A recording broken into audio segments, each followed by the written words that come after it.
Muraho neza mwiriwe cyangwa mwaramutse murakomeye. Imana ibahe umugisha abakunzi ba Nzagerayo TV. Twongeye kugaruka tujya ngo tubasuhuze kandi tubifurize ibihe byiza. Icyumweru cyiza cy'umugisha ku babyizera, ariko ni ikiruhuko muri rusange. Rero uyu munsi muri kumwe na Amisha Pro nk'uko bisanzwe. Nzanye rero inkuru ikomeye cyane nk'uko mubire imbere yanyu muri kureba video. Uwinkwakuzi yandike muri video muri comment ngo iki kintu cyitwa ngo iki, ukizi ninde cyitwa ngo iki. Inshuti zanjye, ndabararitse kugira ngo uyu munsi ugiye kumenya ikintu wakora wizere mu ijambo ry'Imana ariko ugakoresha ibimera byaremwe nayo. Ikintu ushobora gukora kugira ngo ubashe kugira ute kugumana umusheri wawe, umushu wawe ntaguce inyuma, ntagire gute. Inshuti yanjye, mu by'ukuri reka dusubire inyuma gato. Hari abantu batabyizera bagatekereza ibintu ko ari ubupfumu, bagatekereza ibintu ko ari iki, ariko iyo ugiye muri Bibiliya usanga Imana mu gihe Abisirayeli bavaga bari mu nzira, Mose abavanye muri Egiputa, bagezeho bakora ibyaha bagomera Imana. Bamaze kugomera Imana, Imana ibateza inzoka z'ubumara. Mu by'ukuri yagiye bateza ibintu byinshi, ariko reka twivugire ku izi nzoka z'ubumara. Imana yabateje inzoka z'ubumara zirabarya, uwiriye wese agahita apfa. Ariko nyuma Mose aje gutakamba, Imana yamubwira iti noneho wowe fata umuringa ucure inzoka yindi imeze nka ziriya zirimo zibarya, maze nkwereke uko ubigenza. Mose yabikoze nk'uko Imana yamubwiye, acura inzoka imeze neza nka za zindi zirimo zibarya. Nuko Imana iramubwira ati yimanike ku giti. Nimara kuyimanika ku giti, uwizera wese ko iriya nzoka nayirebaho ari bukire. Urebaho wese arakira. Mu bo zari zariye baryamye hasi barambaraye hasi, uwarebagaho wese iyi nzoka yamuryaga akarebaho yahitaga akira, kandi akaba akize burundu ku buryo nta n'indi nzoka ishobora kuba yamurya. Ariko agiye kubabwira ikintu gitangaje, uko inyoko muntu cyangwa ukuntu twebwe duteye.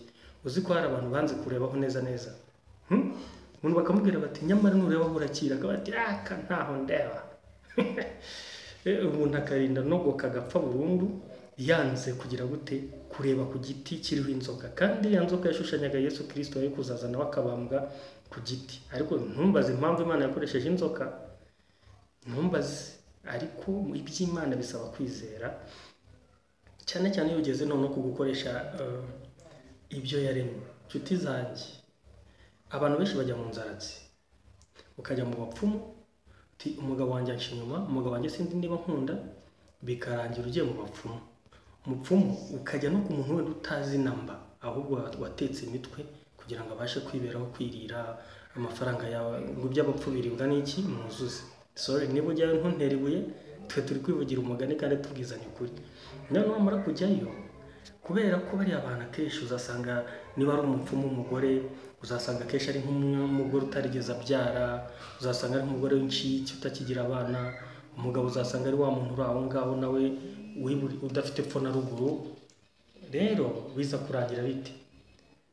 Biza kurangira ibintu bikubanye bibi cyane, kuko bashobora kugukubita umuti uri butume umugabo wawe apfa cyangwa umugore wawe agapfa. Rero ukuntu byagenze icyo gihe, abantu bamwe bafunze umutwe banga kureba kuri ya nzoka, bakemera bagapfa. n'ukuri akemera agapfa bakamushyingura, ariko ati ntayo ndeba. Ubu rero n'aha ngaha nshobora kujya kukubwira uyu muti ukavuga uti ibyo bintu ni ibiki, ibyo bintu bikora bite. Ngiye kubikubwira. Niba ufite umuntu wawe, ibi bintu birareba cyane abantu bashakanye, ukaba ureba ukabona umugabo wawe cyangwa umugore wawe ntabwo agukunze nk'uko umukunze n'ukuri, kandi biba bigaragara. Burya ntabwo yaguhisha, burya ntabwo umuntu ugukunda yabihisha. N'umuntu hari umuntu muba mubanye ukabona ko nyine mubanye kubera gusa just we are married, nous sommes mariés, nous devons vivre ensemble, mais ugasanga no kuri mubanye nyine kubera yuko mugomba kubana. Ariko noneho wenda hari n'abandi bavuga ngo tubanye kubera abana. Murabizi uburyo ingo zirimo zisenyukamo. Ariko ndakubwiza ukuri ngo uyu muti ngiye kuguha uraza gutuma umugabo wawe cyangwa umugore wawe atongera na rimwe gutinyuka kuguca inyuma, ahubwo ikiri bube n'iki, araza kukugirira urukundo ku buryo aho ari hose ari wazajya atekereza ni ukuri reka rero umwigishe umubwire uyu muti ikintu wagiye ukora. Bantu mutubatse ntabwo bareba uyu muti, kereka wenda wamaze kubashuwa ukavuga uti twamaze kujya mu rukiko, twamaze kugira gute, wenda umugabo nkurikiyeho ibintu, uyu mugore nkurikiyeho ibi n'ibi, uramuha uyu muti, no ntabwo umuha just ngiye kukubwira uko ubikoresha hanyuma bikakubyara umusaruro. Umusaruro ni uwuhe? Ni urugo rwuje amahoro, rutuje, rutunganiwe kandi rurimo imigisha ituruka ku Uwiteka. Hari abantu mwigeze mubona, hari abakobwa usanga baramenye uyu muti kandi inshuti zanjye bireba uri bubica amazi wange kubikora, ariko ugashobora kuzabikora umugabo wawe cyangwa umugore wawe. Hari abakobwa usanga baramenye ubwenge, ugasanga arabizi neza ko ugiye gukora ubukwe, akaguhamagara, mw'abasore mumbihanangirize, akaguhamagara ati sheri ngwino basi ndabizi ko uyu munsi ari ubukwe, ariko ngwino dukore kamwe basi unsezereho. Tubivuge mu mazina yabyo, ibyo bintu bijya bibaho. Wa musore umunsi umwe uzagenda kwame ntugaruke, usanga umuntu yakoze umuti, ibyo bita gukora umuti nyine yawukoze, ukoreho birangire wibagiwe nuko umugene wawe ari ku murenge agutegereje cyangwa mu kiliziya. Ubwo mujya mwibaza impamvu ingo nyinshi zisenyuka, nuko hari abantu baba bamenye umuti noneho wajya hanze. Ibyo bintu no ku bagabo bajya hanze nyine, ushobora kujya hanze uca umugore wawe nyuma, cyangwa wa mugore we ukajya hanze uca umugabo wawe nyuma, ukagenda ukageraho ntuzataha ukundi, ukibagirwa ko wari ufite naho wabaga mbere. Abantu ukabibagirwa, umugabo cyangwa umugore wakunda ukamwibagirwa. Kubera iki? Kubera ko wagiye ahantu bagupangiye. Rero bikora biti, urareba iki giti bacyita nyanyapole. Nyanyapole cyangwa cyite ikibonobono mu Kinyarwanda. No ntabwo ari ikibonobono. Bacyita ngo iki? Abantu mukizi, intobo. Turabya intobo ni nyanyapole cyangwa intobo. Iki giti kirakomeye cyane mu buzima bwacu, Imana yagihaye ubushobozi butangaje, urabyizera birakora, nutabyizera ntibikora. Unkurikire ngiye kuguha umuti utuma ugumana n'umuntu wawe iteka ryose, mukazatandukanywa n'urupfu kandi agukunze ke yari zose. Iyi nyanyapole cyangwa kino kibonobono rero ugifite, kiragukorera umuti, kirasubiza umuntu mubana ku gihe cyangwa ku murongo uko bikwiye. Uti ndagikoresha nte rero? Uragikoresha utya. Gifate, reba ziriya mbuto zacyo ndimo nkwereka. Fata ziriya mbuto zacyo, numara kuzifata ufata urubuto rumwe, ebyiri, eshatu. Zirahagije eshatu. Urabona ko zenda kumera nk'intoryi. Niba uri kuzireba neza zenda kumera nk'intoryi. Urarufata urubuto ugenda urusaturamo kabiri, utambitse nka kwa kundi mu satura indimu, rura rubuto urarureba.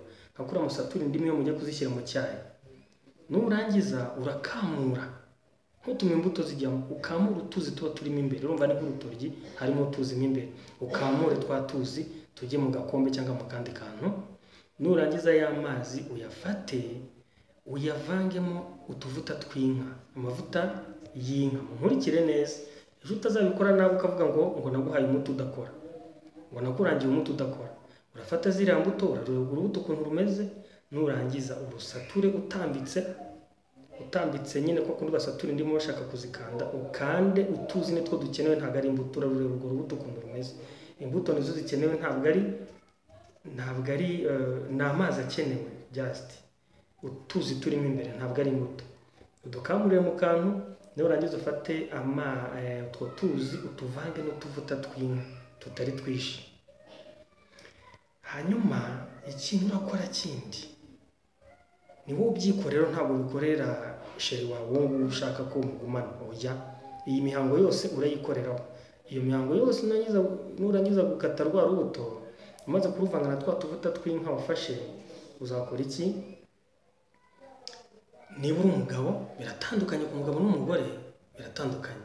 Niba uri umugabo wowe ka kavange wakoze nyine twa tuzi tw'intobo nyanyapole wakamure muri ya kakantu ukavangamo n'amavuta, urabifata ubisige ku gikoresho. Icyo gikoresho cyo hasi aho ngaho bakuru barabyumva, kuko mba nanga kubishyira hanze byose. Hari igihe usanga video zirebwe n'abana, ariko icyo gikoresho cyawe nyine gikora akazi k'abashakanye, urasigaho, usigeho neza hose. nurangiza gusigaho witurize, ariko ntukarabe, ubigumane ku ntoki. Ariko ibyo bikora mu gihe uzi neza ko mugiye guhita nyine umuti urawutunganya ukawushyira ahantu ugategereza ko mugira gute mujya muri cya gikorwa n'uwo mwashakanye. Ubikora uzi neza ko mugiye kubikora. Inshuti zanjye, utazabikora nabi ntibigukorere. Nurangiza kwisiga wa muti, ushobora kuba wenda wawujyanye muri dushe, ukamara kwisiga muhita mujya mu gikorwa. Noneho umugore we azakora iki? Niba ari umugore ufite umugabo atizeye ko amukunda cyangwa se akaba abona mbega ntabwo birimo neza pe, erega buri umuntu aba bireba ku bantu bashakanye, murabizi. Umuntu muri kumwe no mutari kumwe uramubona, hari n'amagambo aza bakakubwira bataguca inyuma ukabimenya, ariko uyu muti ugiye guhagarika ibyo bintu byose. Niba uri umugore, ikintu uzakora ni iki rero? Nawe uzabikora nk'uko twavuze, urafata izo mbuto zikamure, imbuto wakase ukamure turiya tuzi, ni umuti rwose, ushyire mu kantu, nurangiza uvanemo utubuto twose ukatuyungurure neza, nurangiza uvange n'amavuta y'inka nk'uko umugabo abikora, nawe niko ubikora. Ariko bitandukaniye, umugabo twavuze ko hariya hasi asigaho, noneho wowe umugore ntabwo uzasigaho inyuma, oya ndani. Uzagerageza ubuze uko uzabigenza nyine ugasigamo, sibyo? Umugabo niho inyuma, umugore ni murabyumva mo imbere. Ariko navuze ngo ukabikora urushaho yuko mugiye guhita mukora igikorwa cy'abashakanye. Inshuti zanjye, bisaba gukora kamwe, ubwo ibyo mvuga murabyumva, ni kamwe, ntukiyongeze. Niba wiyongeza umuti uzaba wishe, uzarebe ibyo umubeshya, uzarebe ibyo umutuburiramo, ariko nashaka kongera, kuko azaba yagukunze. Ariko muri cya gihe uzaba uri gusigaho, niba uri umugabo, cyangwa uri gusiga mo imbere niba uri umugore, uzature amagambo yo kwizera, uzatura amagambo y'igikundiro, ubwira Imana uti Mana, umugabo wanjye cyangwa umugore wanjye ankunde kurusha njye uko mukunda. Kuko icyo gihe ubundi umuntu ubikora ntukunda undi kurusha undi, nuko ngo wowe uramukunda ukabona atagukunda. Noneho igihe uzaba usenga ubwira Imana uti Mana, ndiyaturira amagambo meza, ndiyaturiraho igikundiro ku mugabo wanjye cyangwa ku mugore wanjye, ndakwinginze Mana ankunde kurusha uko mukunda, kuko nagukunda kurusha uko mukunda deja bizaba byaciyemo, sibyo? Aya magambo uzayavuga mu gihe uzaba uri kugira gute kwisiga, usenge, nurangiza wigendere. Izo ni inzaratsi zitarimo bya bindi abapfumu batanga bakaguha ibintu bijya kukwicira umugabo, byamara kumugira ikidebire ukajya uvuga ngo ndamufite, ndamukoresha ibyo nshaka, ariko wajya gucunga ugasanga bya bindi by'ingenzi byakuvanye iwanyu nta kintu abibasha, kubera ko nyine yabaye debire. Iby'imitungo uzabicunga ibiki byose, ariko uzaba ufite umuntu umeze nk'umupfu mu nzu, ntacyo bizagufasha. Donc wowe ukoresha uyu muti, hanyuma uzajya muri comment, ntuzantuke nubikora nabi, ntuzantuke inshuti yanjye. Ugomba kubikora neza nk'uko nabikubwiye kugira ngo bibashe kubyara iki umusaruro. Rero nahanyu ndababwiye ngo abasore bamwe bajya hanze benda gukora ubukwe, bikarangira hari abakobwa bamenye uyu muti, bawukoresha ugategeza ko umusore aza gusanga ku rusengero cyangwa ku murenge ugaheba, kubumbira kubitanye n'umuntu wamenye iki umuti. Ubwo ureba iyi video n'abandi muhanganye bashaka umugabo cyangwa umugore wawe, nabo baraba bayireba. Nudakora ibyo ugomba gukora hakiri kare birakureba. Sasa wakwibaza ngo niba se hari abavuga bati uyu muti nawuvana hehe? Ndagushyira nimero muri description. Niba ubona wowe utabasha kuwubona, uzampamagara, umuti uba uhari. Nanjye biba byangoye kugira ngo mbikore urugendo kugira ngo ngere aha hantu iki giti kiri, kuko ntabwo kiboneka ahantu hose, ariko njye ndabizi aho kiri n'uburyo navanga uwo muti. Niba ubishaka ushaka uwo muti, uzanshaka, nzawukugezaho nta kibazo. Niba wumva hari aho wabibona, ubyikorere nk'uko twabivuganye kandi bizagenda neza. Reka inshuti bakunzi banzageraho TV, ubusabe niba ari ubwa mbere ugeze aha ngaha ukuri kandi subscribe, kandaho kugira ngo channel yacu izamuke kandi igere kuri benshi. Kandi iyi video niba uzi umuntu umugabo we yamuzengereje, ukaba uzi umuntu umugore we yazengereje, ariko ari inshuti zawe, musharinga ino video arebe maze ajye kwikorera umuti. Inshuti zanjye, Imana irakora, kuva kera yarakoraga, n'ubu irakora. Iyo urebye muri Bibiliya, ibaze muri Bibiliya hari ibintu bigucanga nk'ibindi kukubwira, ugasanga Imana yabwiye Eliya ngo amazi y'igihugu cyose yari yarashaririye muri Isirayeli kubera gucumura kw'abami, bitewe na Eliya wahanuye ibyago byendaga kuba ku gihugu, byatumye ahunga ajya kuri Kireti ku kagezi, akajya agaburirwa n'ibikona. Amazi aragenda arasharira yose, we yinyweraga amazi y'ako kagezi niyo yari mazima gusa, bigeze aho nayo arakama. Ubwo umuhanuzi yari amaze kumva bimucanze, nawe yabwiye Imana ati none se nanjye uragira ngo mfe? Imana iramubwira iti ngaho ugenda uhumanura amazi y'isoko yose iri mu gihugu cya Isiraheli. Yamubwiye gukoresha iki? Yamubwiye ngo nafata umunyu ashyire mu mazi. Yafashe amazi n'umunyu arabivanga, amazi y'igihugu cyose arongera aba amazi mazima, kandi yari yabaye urwunyunyu, nta muntu wari ukibasha kunywa amazi. Wibuke ibintu yabwiye Mose ngo rambura inkoni hejuru y'amazi, inyanja yose icikamo umukoki, abantu barambuka ku mucanga wumutse. Wibuke igihe yabwiraga Mose ngo akubite inkoni ku rutare, amazi aravamo. Ibyo bintu byose ni ibintu bisaba kwizera gusa. Izera Imana, wizere ibyo yaremye, kuko ibyo yaremye byose yabishyiriyeho kugira ngo bibashe kugirira umuntu akamaro. Ndabashimye rero, ubyizere ntubyizere, kandi ubyizere ukabikora bikagukorera, uzampamagare cyangwa unyandike muri komenti. Nibyanga uzambaze, nzakurikirana process yose wakoze numva ko wayikoze neza, hanyuma ninsanga ari byo utakugenzemo neza, nzagufasha ku bundi buryo. Rero nshimye Imana ko uyu munsi yari yaduhaye akanya ko kuganira ku ibi ngibi. Ubutanza komeza mbabwira n'ibindi. Stay in touch, ntukave kuri Nzagerayo TV. Imana ibamugisha amahoro, ibyiza byose mwifuza mu buzima. In the name of Jesus. Amen.